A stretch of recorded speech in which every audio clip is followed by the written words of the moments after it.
Hello YouTube. Robert Alvarez, the Psychic Witch, also known as Mr. Lighting in a Fan. Good evening to all of you in YouTube land, and I hope and pray that you and yours are happy and healthy and safe and well. Right now the time is approximately 11 p.m. and 3 minutes Eastern Time, and the date is Wednesday, September 7th, 2022. The moon is waxing in Virgo. The moon is waxing in Aquarius. The sun is transiting in Virgo. It's a very interesting vibe. I almost said strange, but it's very healing and very uplifting. Healing because Virgo is the sign of healing, and Aquarius because it is the sign of spiritual upliftment. Of course, traditionally, Aquarius is also the sign of the visionary. Capricorn is the sign of the prophet. Aquarius is the sign of the visionary. But yeah, it's a really interesting vibe. Anyway, so I want to welcome you to the official September 2022 video for Llewellyn's 2022 tarot calendar. And yes, there will be close-ups. So I'm going to have Drake, more commonly known as my awesome audiovisual person for my YouTube videos, do a close-up of the front of the cover of the calendar. And now I'm going to have him do a close-up of the back of the calendar. And just a reminder, the 2023 edition was published in July of this year. No, it was actually published before then. It was published in March. And surprisingly enough, I have yet to purchase it. But I promise you I'll be buying it very soon. Because you know that I love to do a video of the overview, the brief overview of the following year's calendar. And now I'm going to have Drake do a close-up of the entry.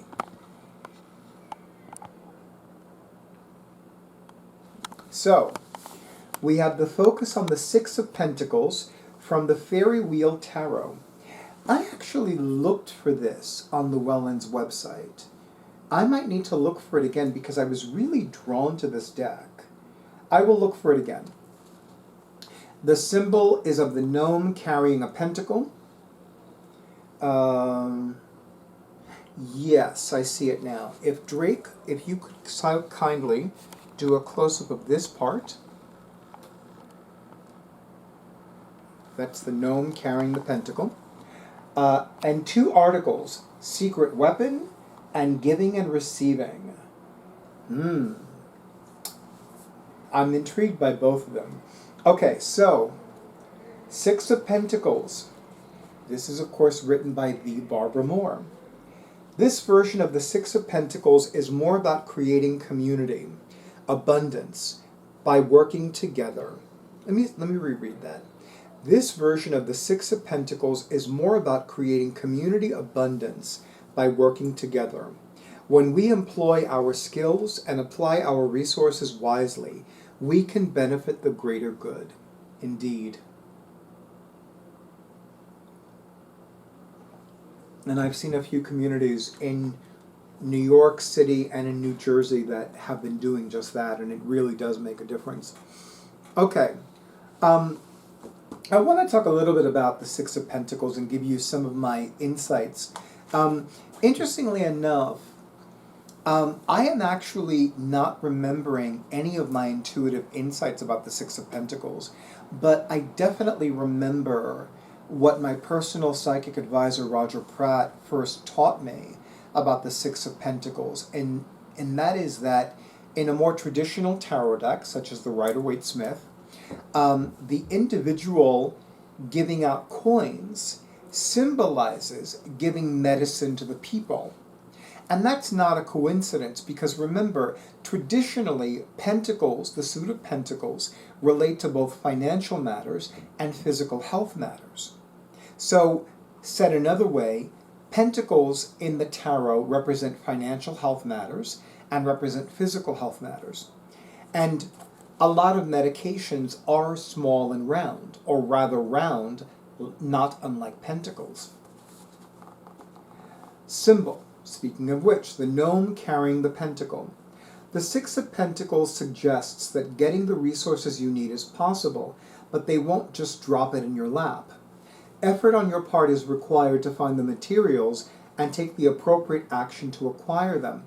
Interestingly enough, I have dealt with this particular issue this week and last week.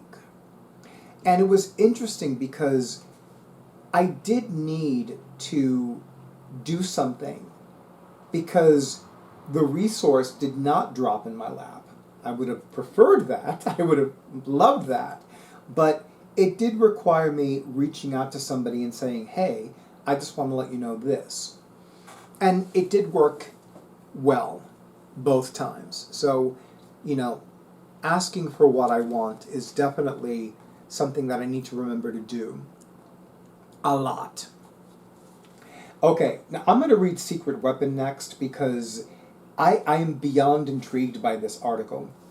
Secret Weapon.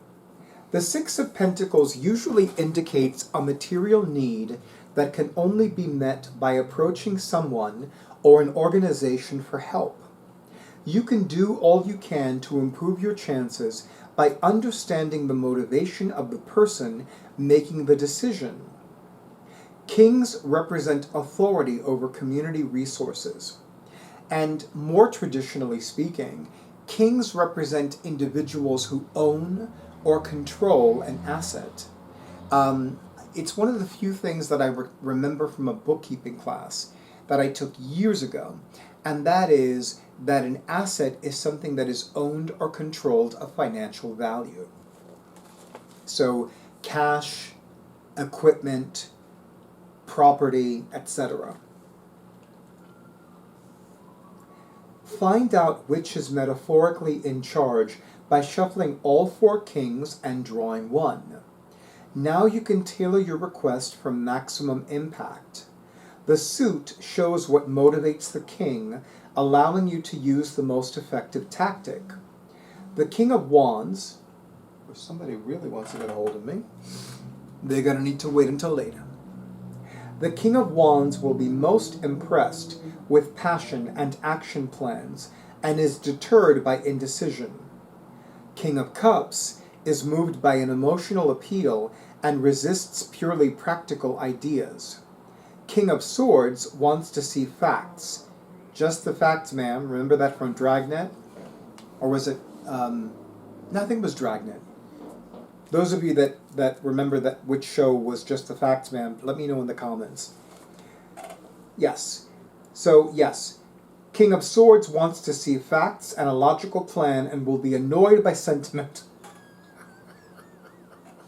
That is so King of Swords, yes. King of Pentacles values efficiency, effectiveness, and a good return on investment and will disdain risks. And speaking as a Capricorn that is often represented as the King of Pentacles in significator cards, I get it. Yes. So I'm curious. So those of you who want to share, let me know if you're going to somebody for a particular project, or if you're going on a job interview, and let me know which king you pulled. Or rather, which secret weapon showed up for you. Well, the secret weapon is the tarot, but which card up your sleeve, as it were, showed up for you. Giving and receiving. When the Six of Pentacles turns up, most of us assume we are the one needing assistance. I never considered that. Journal about your relationship with giving and receiving. Is it hard for you to ask for help? If so, why? Explore the blocks that stop you from admitting you need or accepting assistance. Let me reread that. Explore the blocks that stop you from admitting you need or accepting... Oh, I think that was a typo. Explore the blocks that stop you from admitting you need assistance or accepting assistance. Okay, now I understand. Okay. When others are in need, what is your attitude? How do you feel about those who need help? What king best represents your approach to helping others? Does it keep you from being as generous as you could be? How can you be more open? I cannot help but love articles and tarot card positions that ask us questions, that invite us to engage in self-inquiry. And for me, this isn't coming across as an invitation, even though it really is. I really dig when the universe says, this is something that you need to consider, or this is something that it would behoove you to consider. And it's funny because, especially this year, and particularly the in-person readings that I've done at Notions and Potions, and even at the Moon, Serpent, and Bone markets, I've noticed that a lot of times I'll interpret a card or a rune or something else. And before I even realize it, the goddess is speaking through me, or rather the goddess is speaking to my spirit guides, and they are speaking to me through me and posing a question to the client. And I really dig that. I dig that very, very much. And I really feel that those prompting questions are very important. They really help us take a deeper dive inside of ourselves. Because sometimes it's not about answering the question. Sometimes it's about, okay, this is something to consider, and let's go here. Or this is something that I haven't been addressing, and I need to look here. Do you know what I'm saying? So that is September 2022 of Llewellyn's 2022 Tarot Calendar. And no, there is no spread this month. So, of course, I want to thank the Barbara Moore for writing the insights, spreads, and tips that are featured in all of Llewellyn's tarot-themed wall calendars. And I must thank once again Llewellyn Publishing for publishing yet another calendar. We are soon approaching that point where I said, if they want to stop publishing the calendar, I'll be okay with it. Meaning I will not boycott them, I will not start a petition with change.org or anything else like that.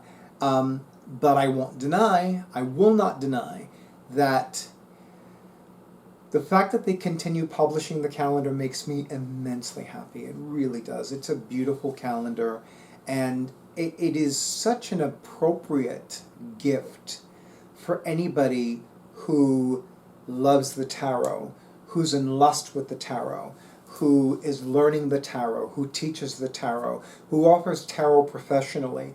I mean, it is one of the ideal gifts for the tarot lover. And it is not a coincidence that last year, towards the end of 2021, on Llewellyn's website, they did have an article listing some ideal gifts for the tarot lover, and this was one of those gifts. And it is absolutely a phenomenal gift. I mean, I love giving it to myself. Nobody has the opportunity to give it to me because I'm usually giving it to myself even before somebody thinks about it. Interestingly enough, I don't think anybody's brought it up to me. Like the people that I know that know I love this calendar, that know that I talk about this calendar. In fact, just off the top of my head, I'm thinking about the people that usually give me birthday gifts and holiday gifts, and I don't think that any one of them has ever brought this up. And I find that interesting and intriguing. And truth be told, I've grown so accustomed to giving it to myself that it never even occurs to me to wait until somebody gives it to me. And I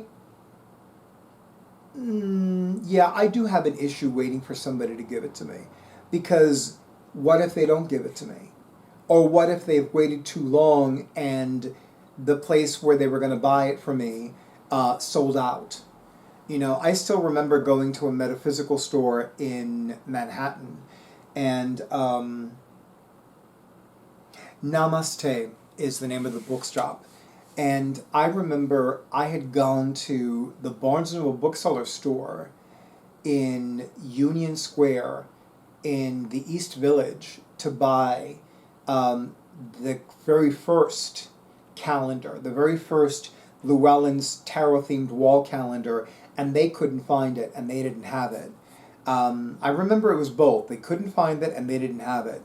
And then I thought to myself, you know what? Namaste is only a block and a half away. I'll go there. And it was the last one. It was the very last one.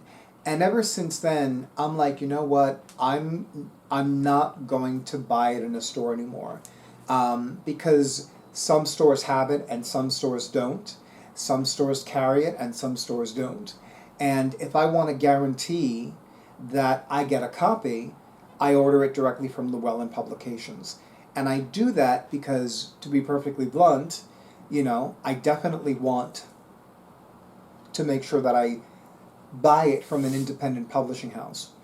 I will admit, actually, I keep forgetting that Barnes & Noble bookseller stores are open, and I haven't even renewed my membership with them because I've grown so accustomed to buying books from discoverbooks.com or from independent booksellers, which ironically I did not have a chance to. No, I stand corrected. I did go to 2 when I was in Philadelphia, but I digress.